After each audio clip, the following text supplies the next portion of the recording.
नमस्कार दोस्तों, स्वागत है आपके अपने चैनल विनोद हिंदी पॉइंट में। दोस्तों, आज के इस वीडियो में हिंदी कविता से संबंधित महत्वपूर्ण प्रश्नों को शामिल किया गया है, जो परीक्षा की दृष्टि से बहुत ही महत्वपूर्ण है। इस वीडियो में लगभग 120 प्रश्नों को रखा गया है, जो हिंदी साहित्य की सभी परीक्षाओं के लिए बहुत ही महत्वपूर्ण है। आगामी जो परीक्षा होने वाली है, EMRS, TGT, PGT, UP, TGT, PGT, इन सभी परीक्षाओं को ध्यान में रखकर यह वीडियो बनाया गया है। उससे पहले अगर आप चैनल पर नए हैं तो चैनल को सब्सक्राइब कर लीजिए, वीडियो को शेयर कर दीजिए। तो चलिए शुरू करते हैं आज का यह वीडियो। पहला प्रश्न है, भारतेंदु मंडल के कवियों में इनमें से कौन सा कवि सम्मिलित नहीं था? भारतेंदु मंडल के कवियों में इनमें से कौन सा कवि सम्मिलित नहीं था? तो सही उत्तर हो जाएगा श्रीधर पाठक। श्रीधर पाठक भारतेंदु मंडल के कवियों में शामिल नहीं थे। ठाकुर जगमोहन सिंह, बद्रीनारायण चौधरी, राधा कृष्ण दास, यह तीनों शामिल थे। अगला प्रश्न है, हिंदी का प्रथम राष्ट्रवादी कवि कौन है? हिंदी का प्रथम राष्ट्रवादी कवि कौन है? तो इसका सही उत्तर हो जाएगा श्रीधर पाठक। हिंदी का प्रथम राष्ट्रवादी कवि जो है श्रीधर पाठक को माना जाता है। अगला प्रश्न है, किस कवि को आधुनिक हिंदी साहित्य का बापू कहा गया? किस कवि को आधुनिक हिंदी साहित्य का बापू कहा गया? तो इसका सही उत्तर हो जाएगा सियाराम शरण गुप्त को आधुनिक हिंदी साहित्य का बापू कहा गया। महत्वपूर्ण प्रश्न है। अगला प्रश्न है, पावस पचासा तथा सुकवि सतसई का रचयिता कौन है?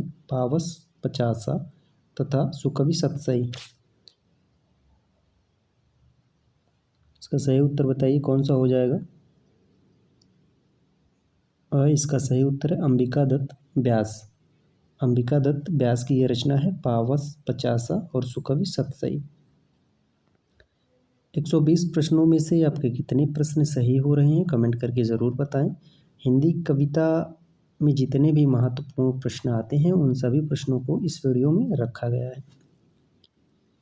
अगला प्रश्न है, इनमें से कौन सा कवि दो युगों के संधि स्थल पर अवस्थित है? इनमें से कौन सा कवि दो युगों के संधि स्थल पर अवस्थित है? तो सही उत्तर हो जाएगा भारतेंदु हरिश्चंद्र। भारतेंदु हरिश्चंद्र दो युगों के संधि स्थल पर अवस्थित हैं।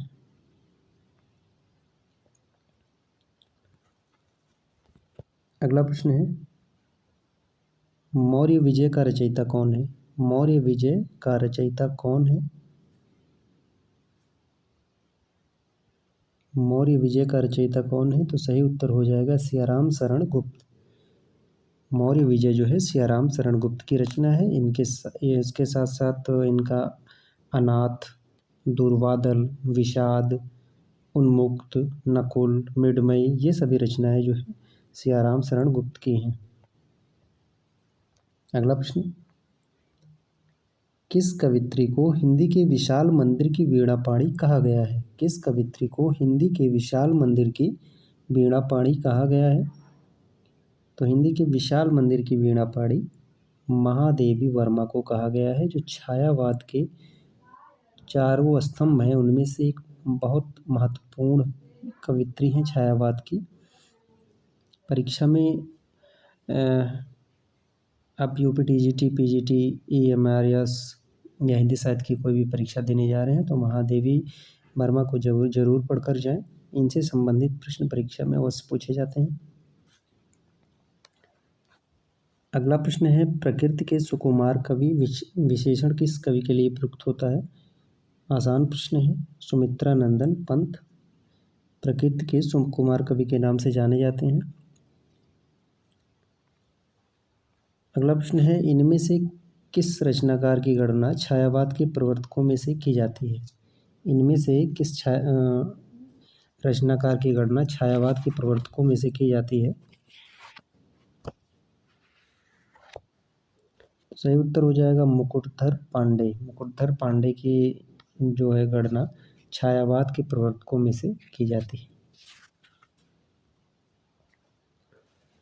मुकुटधर पांडे की जो हिंदी में सर्वप्रथम जो पत्रिका प्रकाशित हुई थी मुकुटधर पांडे की, वो हिंदी में छायावाद के नाम से हुई थी, जो जबलपुर से प्रकाशित हुई थी 1920 ईस्वी में।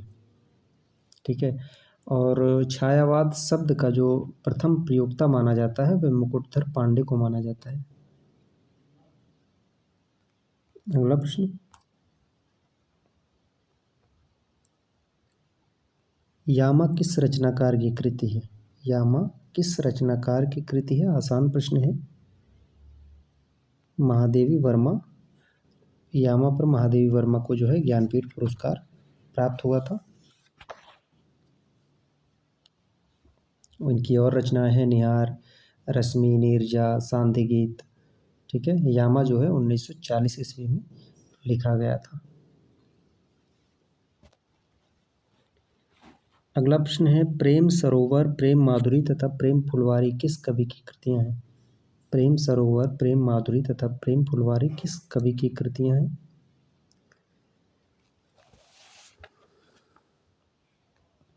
भारतेंदु हरिश्चंद्र। प्रेम सरोवर, प्रेम माधुरी और प्रेम फुलवारी, यह तीनों जो है भारतेंदु हरिश्चंद्र की कृतियां हैं। अगला प्रश्न है, अंग्रेजी राज के गुप्तचर विभाग में मैथिली शरण गुप्त की किस कृति का अर्थ जनाना हिंदुस्तान समझा गया? अंग्रेजी राज के गुप्तचर विभाग में मैथिली शरण गुप्त की किस कृति का अर्थ जनाना हिंदुस्तान समझा गया? भारत भारती। अगला प्रश्न है, किस कवि ने मैंने मैं शैली अपनाई का दावा किया? मैंने मैं शैली अपनाई का दावा किया? सूर्यकांत त्रिपाठी, निराला। मैंने मैं शैली अपनाई महत्वपूर्ण प्रश्न है।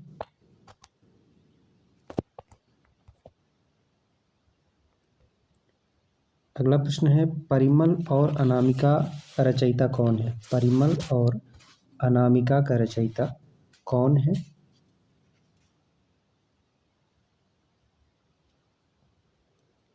सूर्यकांत त्रिपाठी, निराला।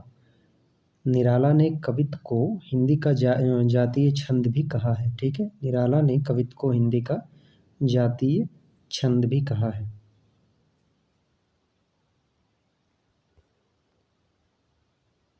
समरसता मूलक आनंदवाद की पृष्ठभूमि में लिखी गई जयशंकर प्रसाद की कृति कौन सी है? कामायनी। समरसता मूलक आनंदवाद की पृष्ठभूमि में लिखी गई प्रसाद की जो कृति है वह है कामायनी। अगला प्रश्न है, किस कवि ने मैथिली शरण गुप्त के सामने स्वयं को महज डिप्टी राष्ट्र कवि माना है? किस कवि ने मैथिली शरण गुप्त के सामने स्वयं को महज डिप्टी राष्ट्र कवि माना है? रामधारी सिंह दिनकर। रामधारी सिंह दिनकर ने मैथिली शरण गुप्त के सामने स्वयं को महज डिप्टी राष्ट्र कवि माना है। अगला प्रश्न, बुंदेली लोक शैली में गाई जाने वाली छंद में रची सुभद्रा कुमारी चौहान की कौन सी कविता स्वाधीनता आंदोलन का नारा बनी? झांसी की रानी। बुंदेले हर बोलो के मुख हमने सुनी कहानी थी, खूब लड़ी मर्दानी वह तो झांसी वाली रानी थी।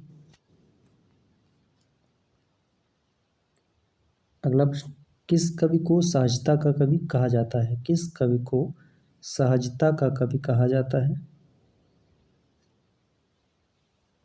भवानी प्रसाद मिश्र को सहजता का कवि कहा जाता है।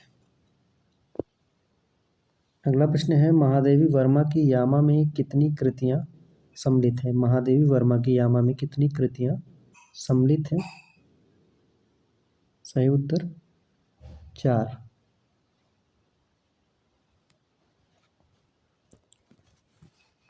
अगला, आत्मजयी का रचनाकार कौन है? आत्मजयी का रचनाकार कौन है? कुंवर नारायण की यह रचना है आत्मजयी। अगला है, ब्रजभाषा के आधुनिक कवि इनमें से कौन है? ब्रजभाषा के आधुनिक कवि इनमें से कौन है? जगन्नाथ दास रत्नाकर। ब्रजभाषा के आधुनिक कवि हैं जगन्नाथ दास रत्नाकर, इनकी रचना है उद्धव शतक। अगला प्रश्न है, कैदी और कोकिला रचना किस रचनाकार की है? कैदी और कोकिला रचना किस रचनाकार की है? माखनलाल चतुर्वेदी। इनमें से हरिवंश राय बच्चन की रचना कौन सी है? हरिवंश राय बच्चन की रचना कौन सी है?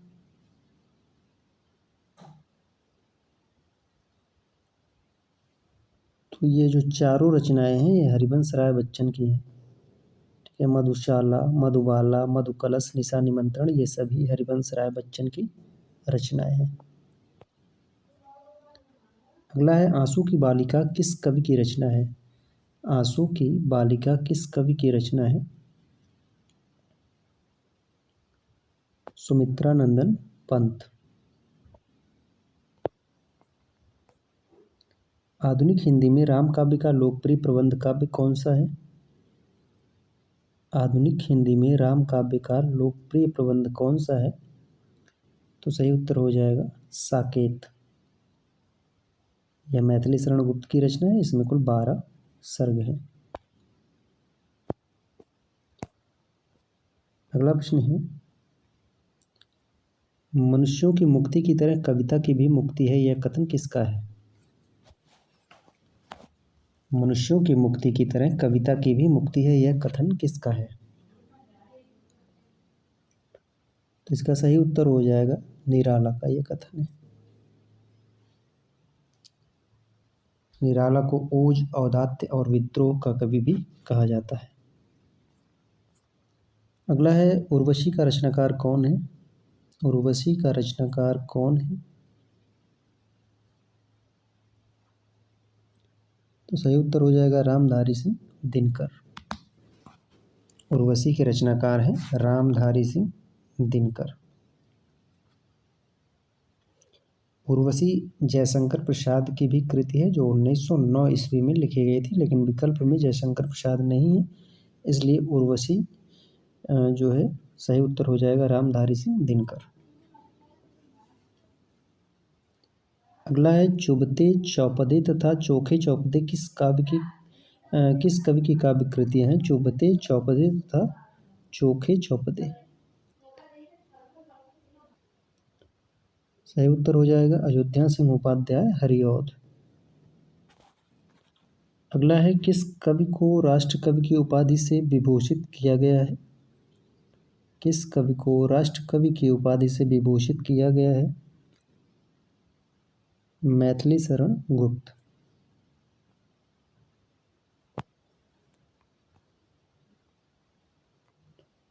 अगला है, किस कवि ने गांव-गांव घर-घर घूमकर रात-रात भर घरों के पिछवाड़े बैठकर सोहर और विवाह गीतों को चुन-चुन कर उनसे कविता कौमुदी संकलन तैयार किया? राम नरेश त्रिपाठी। यह प्रश्न महत्वपूर्ण है। गांव-गांव घूमकर रात भर घरों के पिछवाड़े बैठकर सोहर और विवाह गीतों को चुनकर कविता कौमुदी संकलन तैयार किया, राम नरेश त्रिपाठी। अगला प्रश्न है, छायावाद के उपादानों को लेकर किस कवि ने श्री शारदा पत्रिका में लेखमाला लिखी?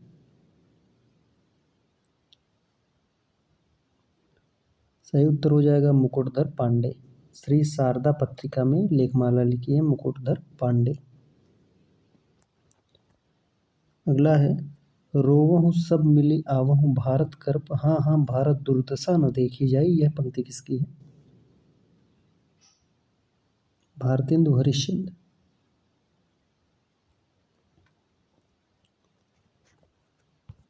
अगला प्रश्न है, खड़ी बोली हिंदी का प्रथम महाकाव्य किसे माना जाता है?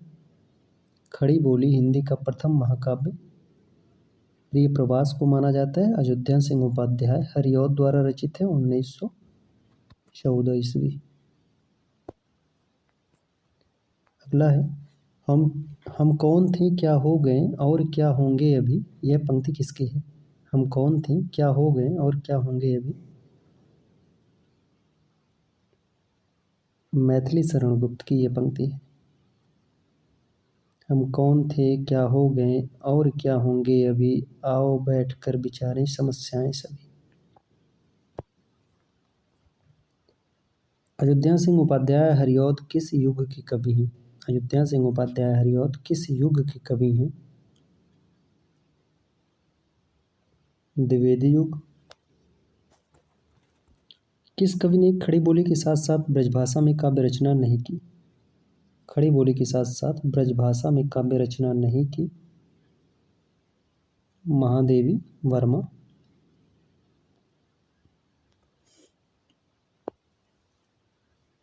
मैं नीर भरी दुख की बदरी पंक्ति किस कवित्री की है? मैं नीर भरी दुख की बदरी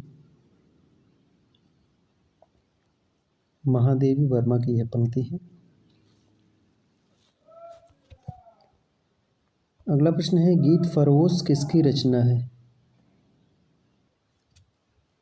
गीत फरोश किसकी रचना है? भवानी प्रसाद मिश्र। गीत फरोश के रचनाकार हैं भवानी प्रसाद मिश्र। अगला प्रश्न है, जूही की कली किसकी रचना है? जूही की कली किसकी रचना है?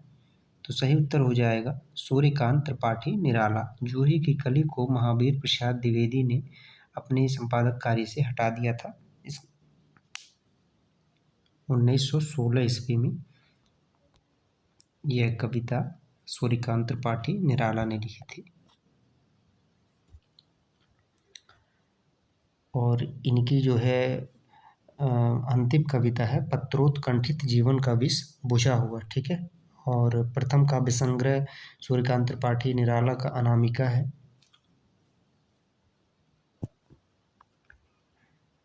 अगला प्रश्न है, छायावाद के प्रसिद्ध 4 स्तंभों में किसकी गणना नहीं की जाती है?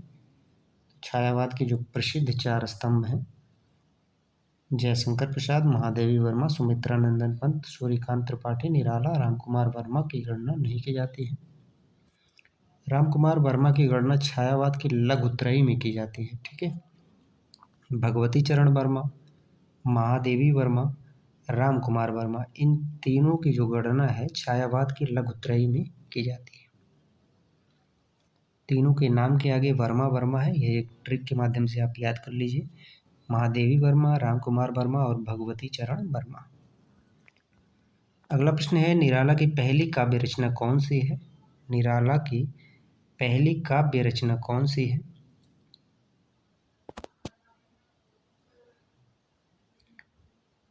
जो प्रथम काव्य रचना है जूही की कली 1916 ईस्वी में लिखी गई थी। ठीक है। और प्रथम संग्रह जो इनका है वह अनामिका है। प्रथम काव्य पूछा गया है, जो पहली कविता है वह जूही की कली ही है। अगला प्रश्न है, छायावाद स्थूल के प्रति सूक्ष्म का विद्रोह है, यह धारणा किसकी है? छायावाद स्थूल के प्रति सूक्ष्म का विद्रोह है, यह धारणा किसकी है? तो सही उत्तर हो जाएगा डॉक्टर नगेंद्र की यह पंक्ति है। छायावाद स्थूल के प्रति सूक्ष्म का विद्रोह है। अगला है, कला और बूढ़ा चाँद किसकी रचना है? कला और बूढ़ा चाँद किसकी रचना है? सुमित्रा नंदन पंत। बाल मुकुंद गुप्त किस युग के रचनाकार हैं? बाल मुकुंद गुप्त किस युग के रचनाकार हैं? सही उत्तर हो जाएगा द्विवेदी युग। अगला है, अबला जीवन हाय तुम्हारी यही कहानी, आंचल में है दूध और आंखों में पानी, ये पंक्तियां किसकी है? अबला जीवन हाय तुम्हारी यही कहानी, आंखों में है दूध और आंचल में है दूध और आंखों में पानी। मैथिली शरण गुप्त की यह पंक्ति है, यशोधरा कविता से ली गई है।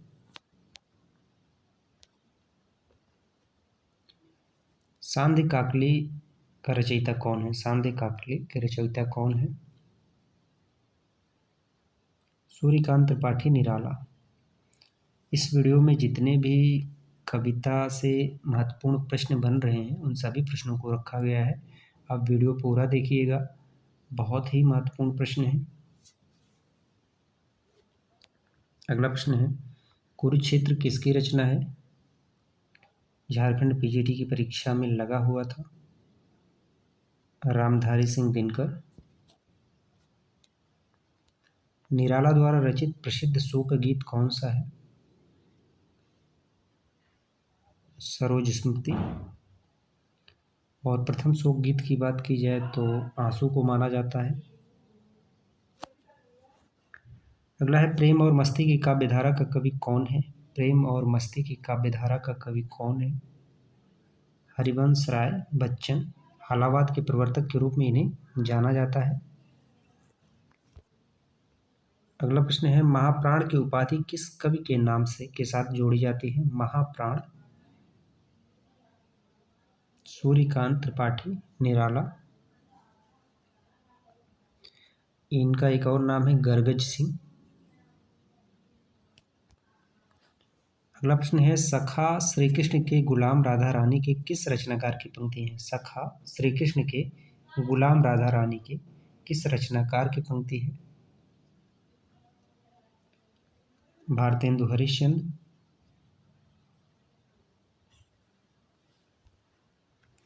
सुमित्रानंदन पंत काव्य कला और जीवन दर्शन पुस्तक किसने लिखी? सुमित्रानंदन पंत काव्य कला और जीवन दर्शन पुस्तक किसने लिखी? सचिरानी गोटो। सचिरानी गोटो सुमित्रानंदन पंत काव्य कला और जीवन दर्शन। मैथिली शरण गुप्त का जन्म कहाँ हुआ था? मैथिली शरण गुप्त का जन्म कहाँ हुआ था? चिरगांव झांसी में।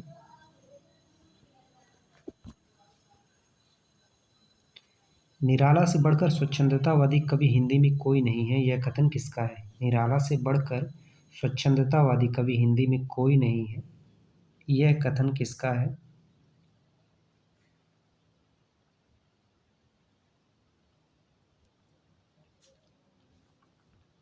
सही उत्तर हो जाएगा हजारी प्रसाद द्विवेदी। निराला से बढ़कर स्वच्छंदतावादी कवि हिंदी में कोई नहीं है, यह कथन हजारी प्रसाद द्विवेदी का है। अगला प्रश्न है खुल गए छंद के बंद किसकी कविता है? खुल गए छंद के बंद किसकी कविता है?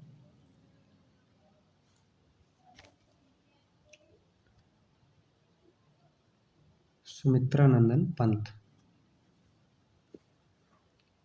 अगला है अंग्रेज राज सुख साज सजे सब भारी पै धन विदेश चली जात हैं, यह हैं अति ख्वारी। यह कथन किसका है? यह पंक्ति किस कवि की है? तो भारतेंदु हरिश्चंद्र की है। सन 1857 के प्रथम स्वाधीनता संग्राम पर किसकी रचना उस दौर में प्रेरणा स्रोत थी? 1857 के प्रथम स्वाधीनता संग्राम पर किसकी रचना उस दौर में प्रेरणा स्रोत थी? सुभद्रा कुमारी चौहान। अगला है सियाराम शरण गुप्त किस विख्यात कवि के अनुज थे? मैथिली शरण गुप्त। प्रिय प्रवास कृति किस विधा में लिखी गई? प्रिय प्रवास कृति किस विधा में लिखी गई?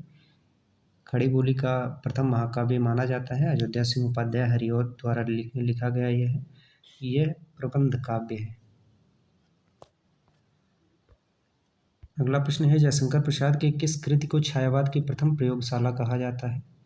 जयशंकर प्रसाद की किस कृति को छायावाद की प्रथम प्रयोगशाला कहा गया है? तो इसका सही उत्तर है झरना। किस कवि ने घोषणा की जागृत युग के स्वप्न फूलों से नहीं चिंगारियों से सजाए जाते हैं? किस कवि ने घोषणा की कि जागृत युग के स्वप्न फूलों से नहीं चिंगारियों से सजाए जाते हैं? रामधारी सिंह दिनकर। गांधी पंचसती का रचयिता कौन है? गांधी पंचसती का रचयिता कौन है? भवानी प्रसाद मिश्र की यह रचना है। नई कविता पत्रिका का प्रकाशन किस वर्ष शुरू हुआ? नई कविता पत्रिका का प्रकाशन किस वर्ष शुरू हुआ? 1954 ईस्वी। प्रवर्तक जो है अज्ञेय को माना जाता है नई कविता के प्रवर्तक। अगला है तार सप्तक का प्रकाशन वर्ष क्या है? तार सप्तक का प्रकाशन वर्ष क्या है? 1943।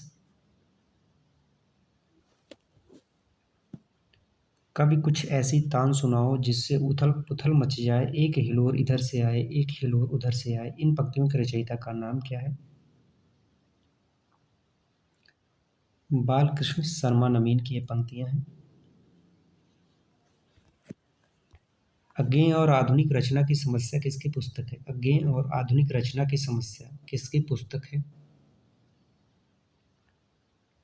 रामस्वरूप चतुर्वेदी। अज्ञेय और आधुनिक रचना की समस्या। तारसप्तक में इनमें से किस कवि की रचना का समावेश नहीं है? तारसप्तक में इनमें से किस कवि की रचना का समावेश नहीं है? रघुवीर सहाय।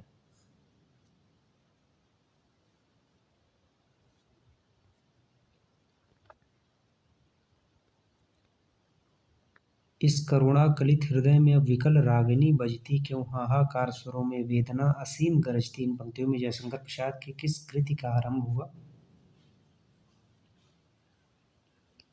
इस करुणाकलित हृदय में अब विकल रागिनी बजती क्यों, हाहाकार स्वरों में वेदना असीम गरजती। इन पंक्तियों से जयशंकर प्रसाद की आंसू कृति का आरंभ हुआ है।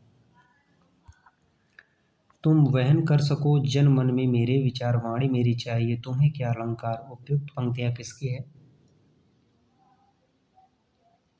सुमित्रानंदन पंत की ये पंक्तियां हैं। अगला है कुकुरमुत्ता किसकी रचना है? सूर्यकांत त्रिपाठी निराला। क्वासी किसकी रचना है? क्वासी जो है बालकृष्ण शर्मा नवीन की रचना है।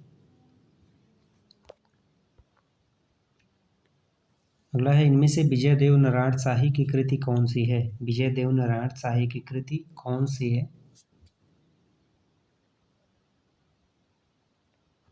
मछली घर। कुआनो नदी सर्वेश्वर दयाल सक्सेना का है। साय में धूप जो है दुष्यंत कुमार का है। संसद से सड़क तक कविता संग्रह किस कवि का है? झारखंड पीजीटी की परीक्षा में पूछा गया प्रश्न है। संसद से सड़क तक धूमिल की का यह कविता संग्रह है। दूसरा सप्तक किस वर्ष प्रकाशित हुआ? दूसरा सप्तक किस वर्ष प्रकाशित हुआ? 1951। बाले तेरे बाल जाल में कैसे उलझा दो लोचन, छोड़ अभी से इस जग को। ये किसकी पंक्तियां है? बाले तेरे बाल जाल में कैसे उलझा दो लोचन, छोड़ अभी से इस जग को। सुमित्रानंदन पंत की ये पंक्तियां हैं। कनुप्रिया किसकी रचना है? कनुप्रिया किसकी रचना है? धर्मवीर भारती। गुनाहों के देवता इनका प्रसिद्ध उपन्यास है। इन रचनाकारों में मूलतः गीतकार कौन है? गीतकार कौन है? तो जानकी वल्लभ शास्त्री। विकल्प में जितने कवि हैं उनमें से सही उत्तर जानकी वल्लभ शास्त्री। कविता में सामाजिक यथार्थवाद के नाम पर कौन सा आंदोलन चलाया गया? कविता में सामाजिक यथार्थवाद के नाम पर कौन सा आंदोलन चलाया गया? प्रगतिवाद। नलिन विलोचन शर्मा तथा केसरी कुमार किस वाद से संबद्ध है? नलिन विलोचन शर्मा तथा केसरी कुमार किस वाद से संबंध है?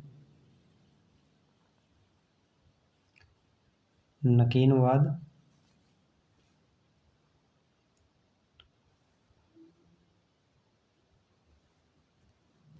नागार्जुन का वास्तविक नाम क्या है? नागार्जुन का वास्तविक नाम क्या है?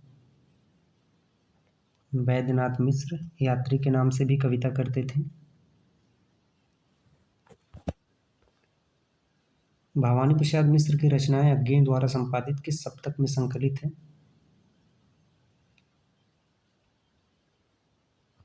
दूसरा सप्तक।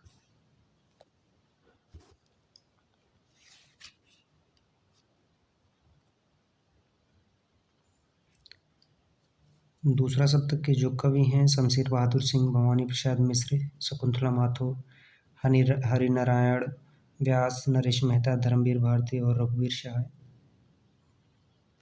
नई कविता नामकरण का श्रेय किसे दिया जाता है? नई कविता नामकरण का श्रेय किसे दिया जाता है? अगेन 1954 ईस्वी।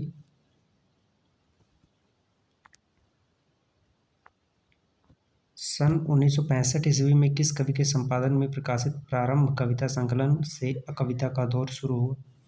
1965 ईस्वी में किस कवि के संपादन में प्रकाशित प्रारंभ कविता संकलन में से कविता का दौर शुरू हुआ? जगदीश चतुर्वेदी। मुक्तिबोध की चर्चित लंबी कविता का नाम क्या है? अंधेरे में।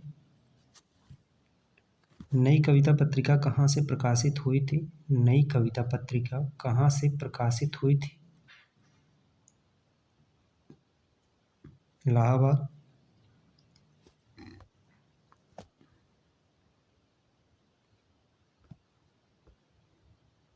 यह दीप अकेला कविता के रचयिता कौन है? यह दीप अकेला कविता के रचयिता कौन है? अगेन सुमित्रा नंदन पंत ने अपनी किस कृति की भूमिका में भाषा अलंकार छंद शब्द और भाव के सामंजस्य पर विचार व्यक्त किया? भाषा अलंकार छंद शब्द और भाव के सामंजस्य पर विचार व्यक्त किया। पल्लव।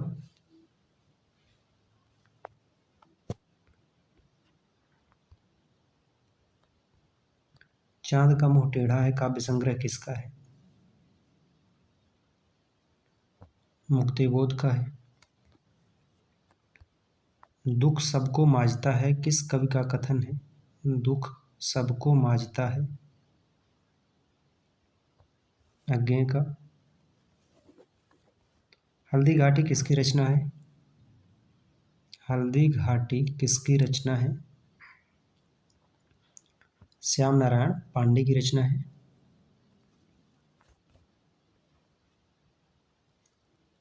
लोकायतन किस विधा की कृति है? लोकायतन किस विधा की कृति है? प्रबंध काव्य है सुमित्रा नंदन पंत का। मैं मरूंगा सुखी मैंने जीवन की धज्जियां उड़ाई है पंक्तियां किस कवि की है? मैं मरूंगा सुखी मैंने जीवन की धज्जियां उड़ाई हैं पंक्तियां किस कवि की है? अगेन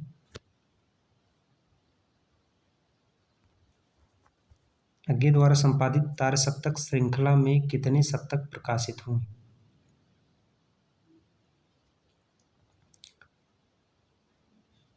तो सही उत्तर हो जाएगा 4। 1943 में अज्ञे ने तार पहला सप्तक प्रकाशन हुआ अज्ञे का, और दूसरा जो है 1951, तीसरा 1959 और चौथा जो है यह 1979। राहु के अन्वेषण की बात किसने कही? राहु के अन्वेषण की बात किसमें की गई है? तो तार सप्तक में की गई है।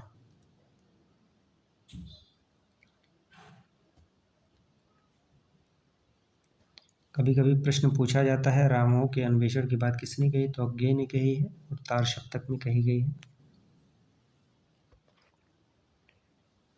ताप के तापे हुए दिन किसकी रचना है? ताप के तापे हुए दिन किसकी रचना है? त्रिलोचन। शकुंतला माथुर किस सप्तक में सम्मिलित थी? शकुंतला माथुर किस सप्तक में सम्मिलित थी? दूसरा सप्तक। किस कवि को एक भारतीय आत्मा कहा जाता है? माखनलाल चतुर्वेदी। मुक्त छंद की प्रथम कविता किस कवि ने रची? निराला। इनकी कविता का नाम है परिमल।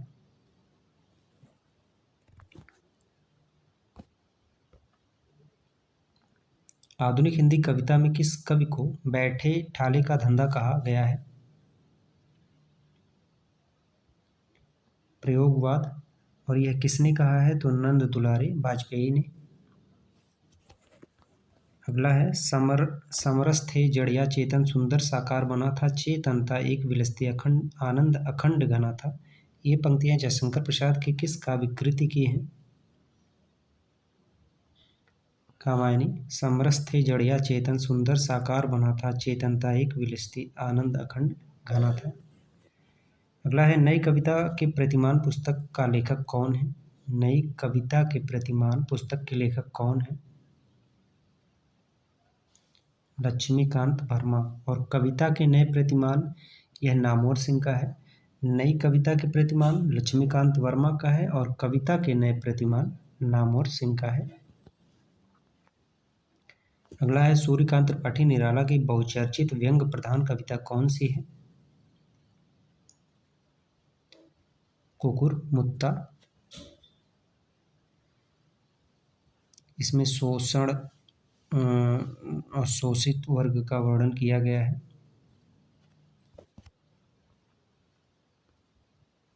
शिवमंगल सिंह सुमन किस युग के कवि हैं? शिवमंगल सिंह सुमन किस युग के कवि हैं? प्रगतिवाद। अगला है हिम तरंगिनी किसकी रचना है? हिम तरंगिनी किसकी रचना है? माखनलाल चतुर्वेदी। हालावाद का प्रवर्तक कौन है? हालावाद का प्रवर्तक कौन है? प्रसिद्ध अभिनेता हरिवंश राय बच्चन जी के पिताजी हैं। अमिताभ बच्चन के पिता हैं हरिवंश राय बच्चन, हालावाद के प्रवर्तक के रूप में जाने जाते हैं। आज का हमारा अंतिम प्रश्न है, कविता के क्षेत्र में आधुनिक मीरा किसे कहा गया है? तो आधुनिक युग की जो मीरा कहा गया है, महादेवी वर्मा को कहा गया है। हिंदी कविता से संबंधित जितने भी महत्वपूर्ण प्रश्न बनते हैं, उन सभी प्रश्नों को आज के इस वीडियो में रखा गया है। सभी प्रश्न परीक्षा की दृष्टि से बहुत ही महत्वपूर्ण है। वीडियो पसंद आई हो तो आप वीडियो को शेयर कर दीजिए। चैनल पर नए हैं तो चैनल को सब्सक्राइब कर लीजिए। मिलते हैं अगले वीडियो में नए प्रश्नों और नए तथ्यों के साथ। तब तक के लिए नमस्कार।